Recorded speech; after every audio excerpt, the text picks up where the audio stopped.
Hey everyone. तो शुरू करते हैं आज हम अपना मॉडर्न हिस्ट्री का लेक्चर।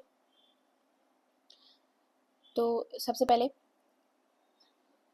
लंदन में ब्रिटिश ईस्ट इंडिया कंपनी के गठन के समय भारत का जो बादशाह था वो अकबर था। ये क्वेश्चन पूछा गया है।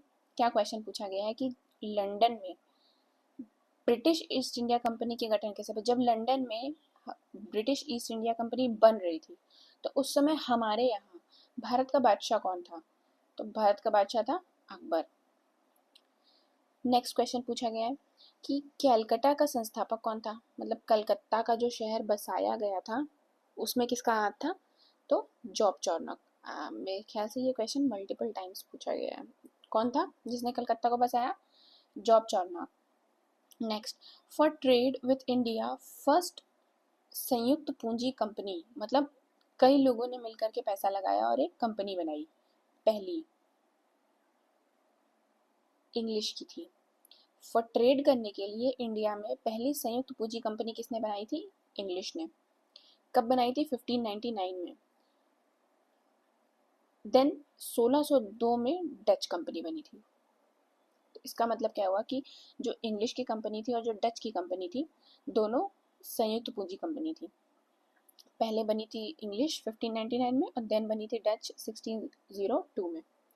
ब्रिटिशर्स की जो है लेवेंट कंपनी थी। सबसे पहली बार it got permission to trade by land route. Then 1600 में merchants of London trading by Queen Elizabeth I by sea route। क्या कह रहा है ये कह रहा है, इन शॉर्ट में लिखा हुआ है ये कह रहा है कि ब्रिटिशर्स की एक कंपनी थी लेवेंट कंपनी। ठीक है, ये वो पहली कंपनी थी जिसको कि परमिशन मिली थी ट्रेड करने के लिए बाय लैंड रूट। ठीक, उसके बाद 1600 में एक company I merchants of London trading, जिसको कि परमिशन मिली थी बाय क्वीन एलिजाबेथ वन। ठीक, जिसको कि सी रूट से जो है ट्रेड करने की परमिशन क्वीन एलिजाबेथ वन ने दी थी। मर्चेंट्स ऑफ लंदन ट्रेडिंग और लेवेंट कंपनी। पहली पूछेगा तो लेवेंट कंपनी है। ब्रिटिशर्स वेस्टर्न प्रेसिडेंसी, जो ब्रिटिशर्स थे उनकी जो वेस्टर्न प्रेसिडेंसी थी, वेस्टर्न प्रेसिडेंसी मतलब जो वेस्ट कोस्ट पे थी, तो वेस्टर्न प्रेसिडेंसी कौन सी थी? सूरत और बॉम्बे। ये सूरत रहा, ये बॉम्बे रहा। ठीक है, तो ब्रिटिशर्स की वेस्टर्न प्रेसिडेंसी कौन सी थी? सूरत और बॉम्बे। अब क्वेश्चन पूछा गया है कि तंबाकू, लाल मिर्च की खेती किसने स्टार्ट की थी? तो तंबाकू और लाल मिर्च की खेती स्टार्ट की थी पोर्तुगीज ने। चलती फिरती तोप का इस्तेमाल सबसे पहले किसने किया था? तो मुगल्स ने किया था। कंपनी एक असंगति है परंतु यह उस व्यवस्था का भाग है जहां सब असंगत है। ये किसने कहा था? ये जीबी मैकाले ने कहा था। कहना क्या चाह रहे हैं? कहना ये चाह रहे हैं कि कंपनी एक असंगति है, मतलब कंपनी एक नेगेटिव चीज बता रहे हैं। फिर ये कह रहे हैं कि लेकिन ये उस व्यवस्था का पार्ट है जहाँ पे सभी कुछ नेगेटिव है। तो ये किसने कहा था? मैकाले ने कहा था। मैकाले के बारे में और भी बहुत सारे इंपॉर्टेंट पॉइंट्स हैं जो आगे आएंगे। फिर देखते हैं कि दो सबसे पहले जो इम्पोर्टेंट वॉर्स हुए थे, एक प्लासी का और एक बक्सर का। तो इसकी डेट्स भी एग्जाम में पूछी गई हैं। इसके टाइम पे कौन गवर्नर था, किसके किसके बीच में हुआ वॉर, कौन जीता कौन हारा, सब बहुत इम्पोर्टेंट है। तो और कहाँ पर हुआ स्पेशली, तो प्लासी जो जगह है वो वेस्ट बंगाल में है। ठीक, तो प्लासी का जो युद्ध हुआ था वो 23 जून 1757 में, 23 जून 1757 में। ब्रिटिशर्स की तरफ से जो है रॉबर्ट क्लाइव इसको लीड कर रहे थे। ब्रिटिश साम्राज्य का अब जो रॉबर्ट क्लाइव है इनके बारे में दो पॉइंट है। ब्रिटिश साम्राज्य का संस्थापक इसी को, क्योंकि देखो स्टार्टिंग जो है प्लासी के से ही हुई थी, तो इसीलिए जो और इसको लीड किया था रॉबर्ट क्लाइव ने। तो रॉबर्ट क्लाइव को ही जो है ब्रिटिश साम्राज्य का संस्थापक कहा जाता है। इसके लिए एक और जो है उपाधि दी गई है कि इसको स्वर्ग से उत्पन्न सेना नायक कहा गया है। ये क्वेश्चन पूछा गया है, ये ऐवे ही नहीं लिखा हुआ है। ठीक है, ये पूछा गया है। फिर आता है हमारा बक्सर का युद्ध। ये हुआ था 22 अक्टूबर 1764। ठीक, 23 जून 22 अक्टूबर, 23 जून 22 अक्टूबर, 23 जून 22 अक्टूबर 1757 1764। अब बक्सर के युद्ध में कौन कौन था, ये बहुत इंपॉर्टेंट है, बहुत बार पूछा गया। मीर कासिम, शुजाउद्दौला जो अवध के नवाब थे, शाह आलम टू जो कि दिल्ली का शहंशाह था, वर्सेस इंग्लिश। और इंग्लिश में यहाँ पर लीड कर रहे थे रॉबर्ट क्लाइव, यहाँ पर लीड कर रहे हैं हेक्टर मुनरो।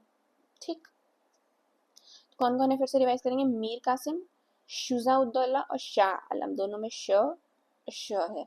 ये शुजाउद्दौला है, ये शाह आलम टू है। ये अवध के नवाब है, ये दिल्ली के शहंशाह हैं। इन तीनों ने मिलकर के जो है इंग्लिश के खिलाफ जंग छेड़ी थी। अब क्वेश्चन आता है, राजधानी मुर्शिदाबाद से मुंगेर कौन ले गया था। तो देखो यहाँ पे भी एम है, यहाँ पे भी एम है, तो जो ले गया था वो भी एम है।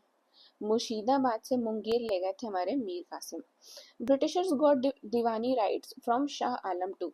पूछा जाता है कि ब्रिटिशर्स को दीवानी राइट किसने दिए थे, तो जो यहाँ लड़ा था, इस लड़ाई में वो लोग हार गए थे, इसी वजह से इन्हीं को देना पड़ा था दीवानी राइट्स। किसको, ब्रिटिशर्स को, शाह आलम टू को। अब इलाहाबाद की ट्रीटी होती है 12 अगस्त 1765 में। अब ये तीनों डेट बहुत इंपॉर्टेंट है, 23 जून, 22 अक्टूबर और 12 अगस्त। 23, 22 और 12, 23, 22, 12, 23, 22, 12, 23, 22, 12, 23, 22, 12, 23, 22, 12, जून, अक्टूबर और अगस्त, यानी कि JOA,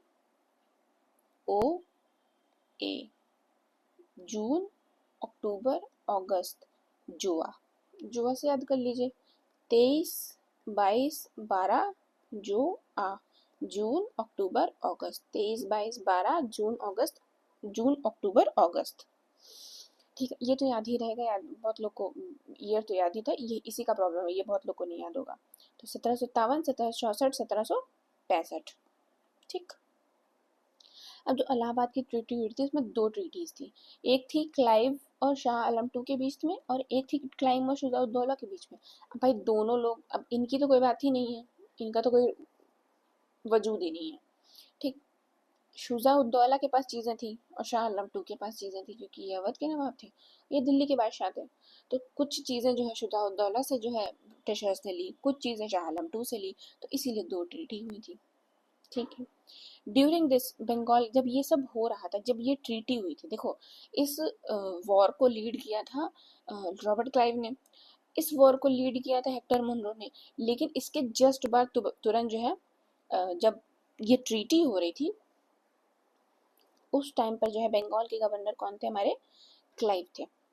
दीवानी व निजामत कार्य, जब ये हो गया, इन लोग के पास दीवानी कार्य आ गए थे, तो उसके लिए जो है इन्होंने खुद काम करने की जगह कुछ दीवान नियुक्त किए, जिसमें कि दीवानी व निजामत कार्य के लिए बंगाल और बिहार में अलग अलग लोगों को नियुक्त किया गया।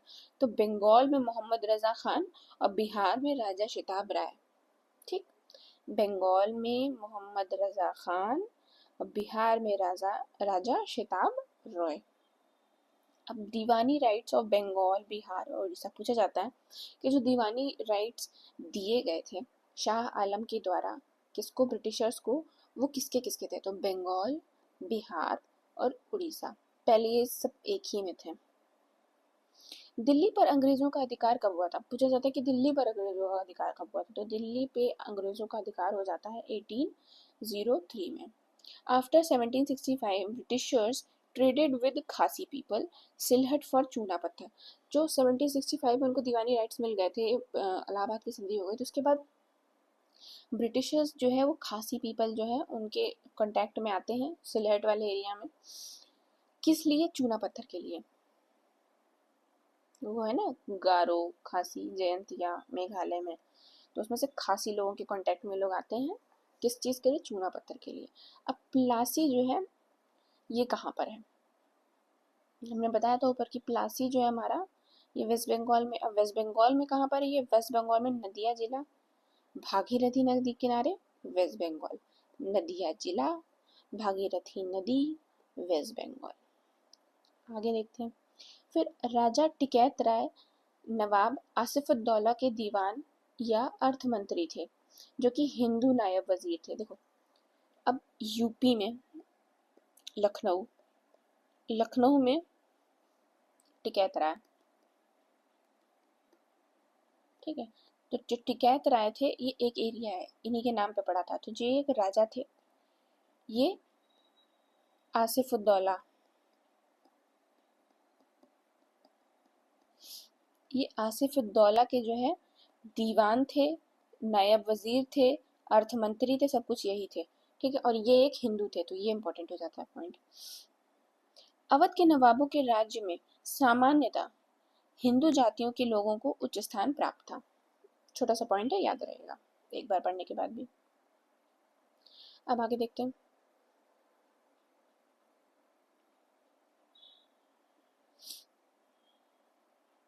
रंजीत सिंह आ जाते हैं, छोटे छोटे जो राजा थे, टीपू सुल्तान हुआ, ठीक है, रंजीत सिंह जी हुए। तो देखते हैं छोटे छोटे जो राज्य थे। रंजीत सिंह जी, अब जो रंजीत सिंह जी थे वो उनका जो है कार्यकाल चलता है 1780 से लेकर के 1839 तक।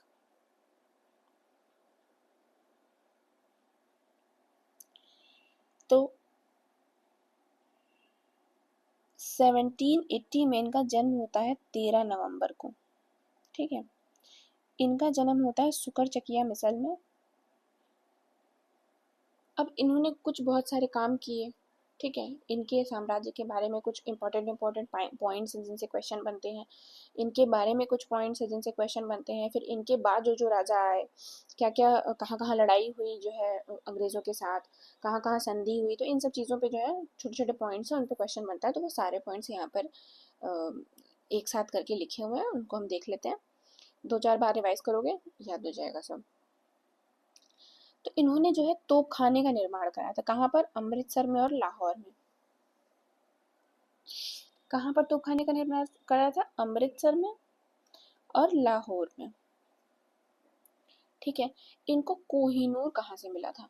इनको कोहिनूर मिला था शाह शुजा से। इनका इनकी मृत्यु के बाद इनके उत्तराधिकारी कौन हुए? खड़क सिंह। 1839 में, 1839 में इनकी मृत्यु हो जाती है। 1839 में खड़क सिंह को इनकी गद्दी मिल जाती है। इन्होंने जो अपना हेडक्वार्टर था उसको लाहौर बनाया। कब बनाया? 1799 में। लाहौर जो है इनको मिला किससे था? जमन शाह से। तो जमन शाह से इनको लाहौर मिला था, कोहिनूर मिला था शाह शुजा से, ठीक है। इन्होंने कौन कौन सी जगहों को जीता था? 1802 में अमृतसर, 1818 में मुल्तान, 1819 में कश्मीर, 1834 में पेशावर और खैबर पख्तूनख्वा। तो इसका अगर ईयर नहीं भी याद होता है तो आप एक सीक्वेंस में याद करना, ताकि अरेंज करने को आ जाए। तो आपको अगर सीक्वेंस याद होगा तो ईयर नहीं भी याद होगा तो आप सीक्वेंस में अरेंज कर लोगे। तो ए एम के पी के, ये के इसके साथ ही आएगा, ए एम के पी के। A M, A M, A M यानी कि सुबह, और के पी के, ए एम के पी के। अमृतसर, मुल्तान, कश्मीर, पेशावर, खैबर पख्तूनख्वा। इसको हम यहाँ पे नोट कर लेते हैं, ए एम के पी के, ठीक है।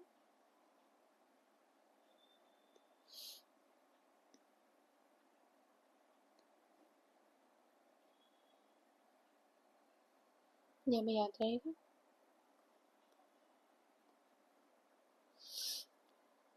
तो उन्होंने, उनका जन्म होता है 1780 में, मृत्यु हो जाती है 1839 में। तोपखाने का निर्माण करवाया था अमृतसर और लाहौर में।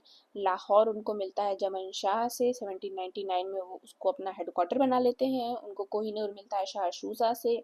उत्तराधिकारी होते हैं खड़क सिंह, जो कि 1839 में गद्दी संभालते हैं। उनको जो है बहुत सारी जगह उन्होंने जीती थी, जैसे कि AMKPK, अमृतसर, मुल्तान, कश्मीर, पेशावर, खैबर पख्तूनख्वा। देन उसके बाद जो रंजीत सिंह जी होते हैं, उनकी ब्रिटिशर्स के साथ जो एक संधि होती है, अमृतसर की संधि, वॉर हुई, उसके बाद उन्होंने संधि कर ली, अमृतसर की संधि हुई। अमृतसर की संधि बहुत इंपॉर्टेंट है।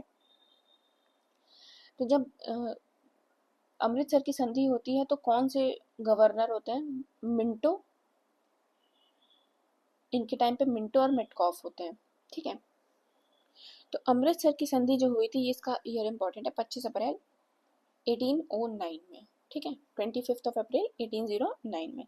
अब इसका जो तात्कालिक प्रभाव था वो क्या हुआ, रंजीत सिंह का सतलज पार के राज्यों पर प्रभुत्व जमाने का सपना टूट गया। इन लोगों ने संधि की संधि में ये डिसाइड हुआ कि सतलज के पार का जो इलाका है वो अंग्रेजों का हो जाएगा, उसके पार जो है रणजीत सिंह जी आगे बढ़ने की कोशिश नहीं करेंगे, ठीक है। ये तात्कालिक प्रभाव हुआ था। उसके बाद 1792 से 1797 तक प्रतिशासन परिषद द्वारा शासन, मदर इन लॉ दीवान लखपत राय, मतलब जब इनका जन्म होता है 1780 में, तो उसके बाद जो है ये गद्दी कब संभालते हैं, तो इनके पिताजी रहे होंगे, तो गद्दी जो है संभालते हैं बाद में 1892 से लेकर के 97 तक जो है एक प्रतिशासन परिषद जो है काम करती है। इनकी जगह पर राजा यही होते हैं, इनकी जगह पे काम करती है 92 से लेकर के 97 तक। उसमें कौन कौन लोग होते हैं, उसमें उनकी मदर होती है, उनकी मदर इन लॉ होती है, और उनके दीवान लखपत राय होते हैं। अब जो हमारा सिख एम्पायर है उसके अंतिम राजा कौन थे, तो अंतिम राजा थे दिलीप सिंह जी, ठीक। अब इनके बारे में कुछ फैक्ट्स हैं जो पेपर में आते हैं, जैसे कि इन्होंने कन्वर्ट कर लिया था खुद को क्रिश्चियनिटी में। अंतिम राजा हमारे रहे कब तक थे, लगभग 1800 1850 तक की जो है 1849 तक। इनकी जो डेथ होती है वो पेरिस में होती है, ठीक, ये यहाँ नहीं होते हैं इंडिया में, ये चले जाते हैं पेरिस, वहीं पे इनकी डेथ हो जाती है। और इनकी अंत्येष्टि, यहाँ अंत्येष्टि तक के क्वेश्चन आए हुए हैं। इनकी अंत्येष्टि होती है इंग्लैंड में, ठीक। इनकी डेथ होती है 23 अक्टूबर 1890, ये नहीं भी आ जाएगा कोई बात नहीं, एक बार पढ़ लो। 23 अक्टूबर 1893 में इनकी डेथ होती है। इनकी अंत्येष्टि इंग्लैंड में होती है, डेथ पेरिस में होती है, ठीक है। तो जो रणजीत सिंह जी थे, इन्होंने अदालतें आला की जो है स्थापना की थी, कहाँ पे, लाहौर में। ये क्या होता था, ये एक तरह से सुप्रीम कोर्ट जैसा होता था। कहाँ पर बना था, देखो, लाहौर और अमृतसर में इन्होंने तोपखाने बनवाए थे, और लाहौर में उन्होंने जो है अदालतें आला बनवाई थी। अब पंजाब विलय के पश्चात पंजाब पर शासन करने के लिए, अब जब पंजाब को अंग्रेजों ने अपने में मिला लिया था, तो उस पर शासन कौन करेगा, तो उस पर शासन करने के लिए उन लोगों ने एक पूरी कमेटी टाइप की बनाई, एक परिषद बनाई, ठीक। तो इस पे क्वेश्चन आया हुआ है कि उस परिषद में कौन कौन था। उस परिषद में 3 लोग थे, Henry John Charles, Henry John Charles, Henry John Charles, Henry John Charles, ये 3 लोग थे। अब इसमें से जो हेनरी है वो उसके हेड थे। डलहौजी की 29 मार्च 1849 की घोषणा, जिसमें कि संपूर्ण पंजाब का विलय अंग्रेजी राज्य में कर लिया गया, प्लस दिलीप सिंह को 4 से 5 लाख की पेंशन देकर के इंग्लैंड भेज दिया गया था। भेजा गया था इंग्लैंड, ठीक है, 4 से 5 लाख की पेंशन देकर, किसको, दिलीप सिंह जी को, ठीक है। अंग्रेजी राज्य में पूरा का पूरा पंजाब का साम्राज्य का विलय कर लिया गया था। और किसकी घोषणा से हुआ था, डलहौजी की घोषणा, कब, 1849। फिर उसके बाद आते हैं हमारे मैसूर वाले लोग, ये है टीपू सुल्तान, ठीक। अब टीपू सुल्तान और उनके पिताजी हैदर अली, मैसूर का जो पूरा एरिया था उसके बारे में भी 4-5-6 फैक्ट हैं इंपॉर्टेंट जो आते हैं, वही घुमा फिरा करके पूछा जाता है, देख लेते हैं। टीपू जो थे उन्होंने अपनी कैपिटल को श्रीरंगपट्टनम बनाया। इन्होंने स्टार्ट किया था जैकोबियन क्लब। इन्होंने एम्बेसीज स्टार्ट करी थी फॉरेन में, सब क्वेश्चन पूछे गए हैं। इन्होंने डिफीट किया था ब्रिटिशर्स को इन पुल्लीपुर में जो है एक वॉर हुई थी, जिसमें कि इन्होंने, टीपू सुल्तान ने ब्रिटिशर्स को डिफीट किया था, कब, 1780 में। ये इंपॉर्टेंट है, पुल्लीपुर में टीपू सुल्तान ने अंग्रेजों को हराया था। फिर एक मंदिर था श्रृंगेरी का मंदिर, उसमें देवी शारदा की जो मूर्ति थी उसका निर्माण करने के लिए इन्होंने डोनेशन दिया था, किसने, टीपू सुल्तान ने। अब इनके पिताजी के बारे में एक फैक्ट है कि 1755 में डिंडीगुल में एक शस्त्रागार बनता है जो कि हैदर अली ने बनवाया था। 1755 में डिंडीगुल में एक शस्त्रागार किसने बनवाया था? हैदर अली ने बनवाया था।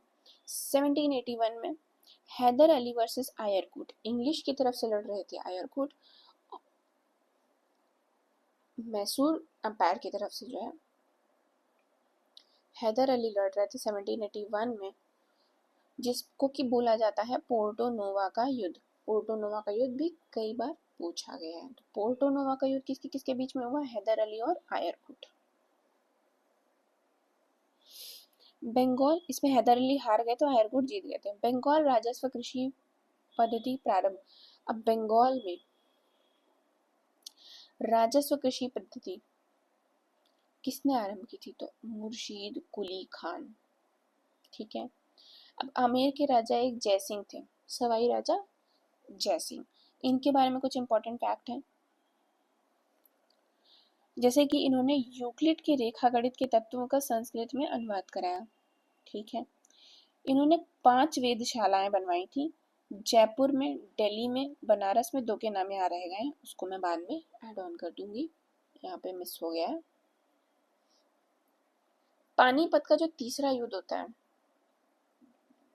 वो 14 जनवरी, सारे जो वॉर्स हैं उसको एक जगह पे कंपाइल करके सारा एक साथ डेटा देख लेंगे तो लर्न करने में प्रॉब्लम नहीं होगी। यहाँ पर सिर्फ एक रेफरेंस के लिए लिख दिया है कि हाँ ये हुआ था, बट लर्न करने के लिए सारी की सारी वर्ड्स को एक जगह पर अगर कंपाइलेशन करके ही जो है हम याद करने की कोशिश करेंगे तो वो हमें ज़्यादा जल्दी याद भी होगा और लंबे टाइम तक याद भी रहेगा। आगे देखते हैं। तो जो पानीपत का तीसरा युद्ध हुआ था 1761 में, एक वॉर थी 1760 की, मेरे ख्याल से ये वांडी वॉश की वॉर थी, देख लेना, कंफर्म कर लेना। तो 1761 में होता है पानीपत का तीसरा युद्ध, जिसमें पार्ट लेते हैं अहमद शाह अब्दाली, जो कि वेस्टर्न फ्रंट से, नॉर्थ वेस्टर्न फ्रंट से आए थे। उनका जो है सामना होता है मराठा से। तो मराठास को कौन लीड कर रहे थे? सदाशिव राव। फिर मीर कासिम ने एक टैक्स लगाया था जो कि इम्पोर्टेंट है, पूछा गया है। तो पूछा गया है खीरीजामा टैक्स किसने लगाया था? तो ये लगाया था मीर कासिम ने। खीरीजामा, मीर कासिम, खीरीजामा, मीर कासिम। अच्छा, जो बंगाल में पूरा सीक्वेंस है नवाब बनने का, तो उसमें जो हमारा प्लासी की लड़ाई होती है और बक्सर की लड़ाई होती है, तो उसमें प्लासी की जब लड़ाई होती है तो मीर जाफर आते हैं। ठीक है। उसके बाद जब मीर जाफर आते हैं, सॉरी,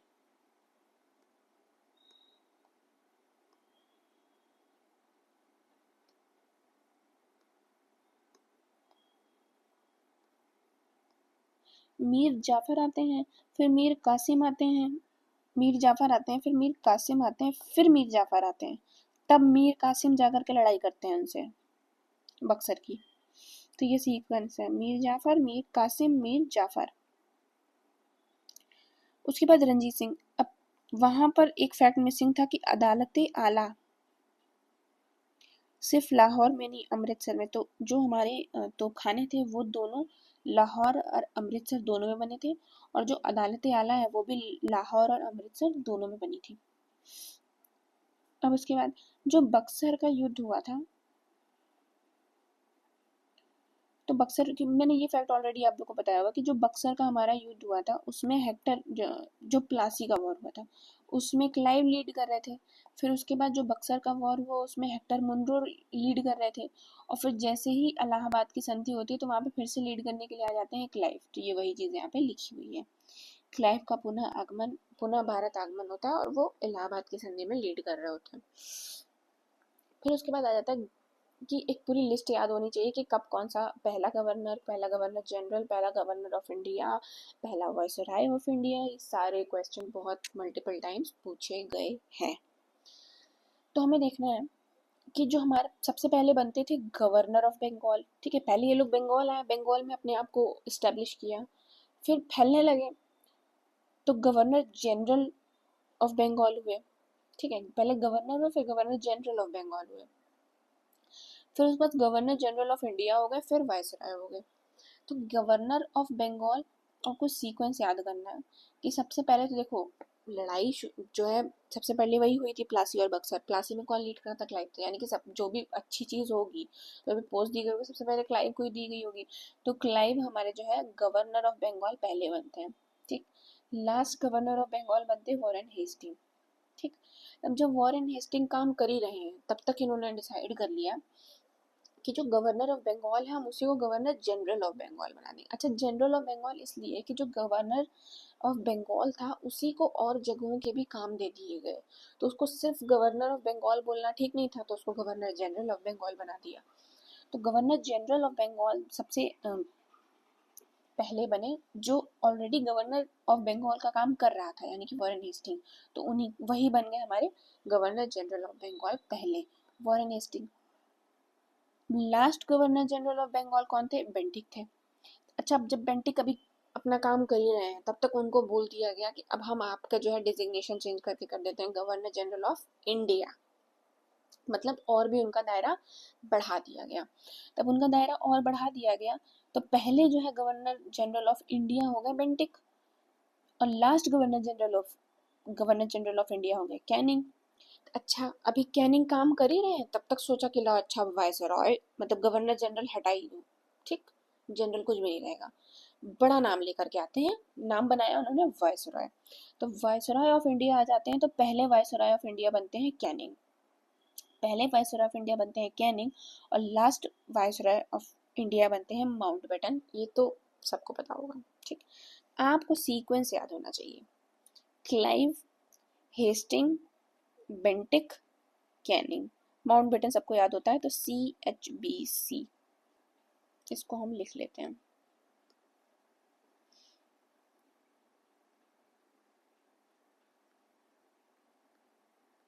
CHBC।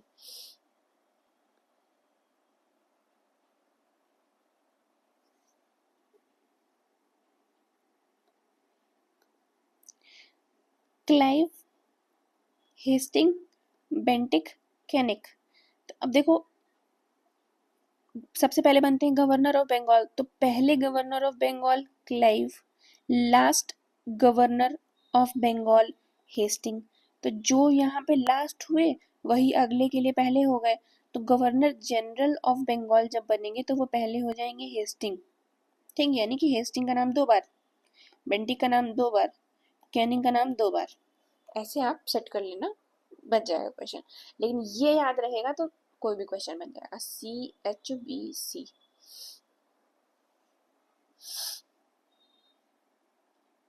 उसके बाद अब देखते हैं जो हमारे क्लाइव भैया हैं, इन्होंने बहुत सारे सैनिक और असैनिक, भाई पहला आदमी यही आया सबसे खतरनाक, तो इसने सैनिक और असैनिक दोनों तरह के सुधार किए। वॉरेन हेस्टिंग आते हैं उनके बाद, तो उन्होंने क्या किया कि जन प्रशासन की नींव रखी, मतलब लोगों के ऊपर कैसे प्रशासन करना है, जो एडमिनिस्ट्रेशन है उसको कैसे चलाना है, उसका एक जो बेस होता है वो वॉरेन हेस्टिंग ने रखा। ठीक है, ये मेनली जो है क्योंकि अभी ये लोग बटोर ही रहे थे ना, ये जगह बटोर लो वो जगह बटोर लो, तो उसके लिए जो है सैन्य पावर की मतलब मिलिट्री पावर की जरूरत होती, तो ये ज्यादातर क्लाइव सैनिक असैनिक काम ही करते रह गए। तो थोड़ा सा इस्टेब्लिशमेंट जब वॉरेन हेस्टिंग को मिलता है तो वो एडमिनिस्ट्रेशन की तरफ बढ़ते हैं, लेकिन वो सिर्फ नींव ही रख पाए थे। तो उसके बाद आते हैं कॉर्नवालिस। कॉर्नवालिस क्या करते हैं कि जन प्रशासन को आगे बढ़ाने, उसके बाद और काम किया इन्होंने, क्या कि न्यायिक सुधार, फौजदारी कानून मतलब कानून वगैरह बना दो, ठीक है, में सुधार, पुलिस के सुधार, कर संबंधी सुधार, व्यापारिक सुधार, सब कुछ करने की कोशिश की। ठीक है, कि जिससे एक प्रॉपर एडमिनिस्ट्रेशन चल पाए। अब जब प्रॉपर एडमिनिस्ट्रेशन हो जाता है तो फिर देखा जाता है कि अच्छा अब जो ऑलरेडी एग्जिस्ट कर रही हुई चीज़ें हैं उनको कैसे बेटर किया जाए। तो उनके बाद आते हैं बेंटिक। तो बेंटिक ने क्या किया, सामाजिक और प्रशासनिक सुधार करने का काम किया। तो समाज को सुधारने और प्रशासन को सुधारने का काम बेंटिक ने किया। वॉरेन हेस्टिंग की तरह बनाए हुए जो जन प्रशासन की नींव को आगे बढ़ाने का काम कॉर्नवालिस ने किया, और सैनिक असैनिक काम जो स्टार्टिंग में हुए वो सब क्लाइव ने किए। ठीक है, अब आगे देखते हैं जो एशियाटिक सोसाइटी ऑफ बंगाल थी, ये क्वेश्चन बहुत बार पूछा गया है, अलग अलग तरह से घुमा घुमा के अलग अलग फैक्ट्स इस बारे में पूछे गए कि जो एशियाटिक सोसाइटी थी उसकी स्थापना कब हुई। तो 15 जनवरी 1784 में। ठीक, 15 जनवरी 1784 में बंगाल में हुई। किसने की? विलियम जोन्स ने की। अब क्वेश्चन आता है कि जब ये इसकी सोसाइटी की स्थापना हुई तो उस समय कौन सा गवर्नर था? Warren Hasting. वॉरेन हेस्टिंग के बारे में ये क्वेश्चन, जैसे ये क्वेश्चन आपके घटना चक्र में अलग अलग जगह पे पूछे गए हैं, तो एक पर्सन के बारे में जो क्वेश्चन जहां जहां पूछा गया उनको मैंने एक साथ ही लिख दिया है। तो अब जैसे वॉरेन हेस्टिंग का यहाँ पर नाम आया कि एशियाटिक सोसाइटी की स्थापना 15 जनवरी 1784 में हुई, बंगाल में हुई, विलियम जोन्स ने की। तो विलियम जोन्स के टाइम पर, इसके बनने के टाइम पर, एशियाटिक सोसाइटी के बनने के टाइम पर जो वॉरेन हेस्टिंग थे वहाँ पर, तो वॉरेन हेस्टिंग के बारे में एक फैक्ट क्वेश्चन में पूछा गया है कि वो ऐसा कौन सा गवर्नर जनरल था कि जिसके ऊपर महाभियोग चलाया गया था। तो उस को मैंने पॉइंट को यहीं पर लिख दिया है कि वॉरेन हेस्टिंग थे वो जिनके ऊपर महाभियोग चलाया गया है। फिर आती है हमारी द्वैध शासन प्रणाली। द्वैध शासन प्रणाली के ऊपर भी बहुत सारे क्वेश्चन पूछे गए हैं। इसको स्टार्ट किसने किया, इसको एंड किसने किया। ठीक, इसके बेसिकली जनक कौन थे? बेसिकली इसके जनक जो माने जाते हैं वो सर लियोनेल कर्टिस माने जाते हैं। ठीक है, कि जो द्वैध शासन प्रणाली थी